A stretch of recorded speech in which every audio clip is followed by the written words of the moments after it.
तो finally power star Pawan Singh ji का होली का नया सॉन्ग आ रहा है। जी हाँ, जिस सॉन्ग का नाम है का कैलू ए जान। जी हाँ, और इस सॉन्ग में पावर स्टार पवन सिंह जी के साथ दिखेंगी शालिनी जी। जी हाँ, और अनुपमा यादव जी साथ गाई हुई हैं। रोशन विश्वास जी का लिखा हुआ गीत है और प्रियांशु सिंह अपने छोटे भाई का म्यूजिक दिया हुआ है। जी हाँ, तो बहुत ही सुंदर गाना है और ये गाना रिलीज होने वाला है पावर स्टार के अपने ऑफिशियल चैनल से रिलीज होने वाला है ये गाना। तो हम उम्मीद करेंगे कि जैसे ही ये गाना मार्केट में आएगा तो एकदम बवाल मचा देगा। और ये एक सैड सॉन्ग है। जी हाँ, सैड सॉन्ग है क्योंकि पोस्टर से देखने में ही पता चलता है कि सैड सॉन्ग है। तो एकदम तहलका मचा दीजिए भैया, पावर स्टार का ऑफिशियल चैनल से ये गाना आएगा पवन सिंह जी के।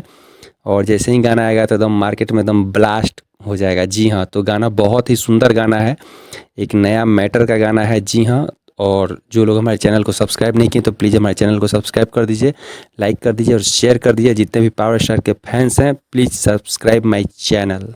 जय श्री राम।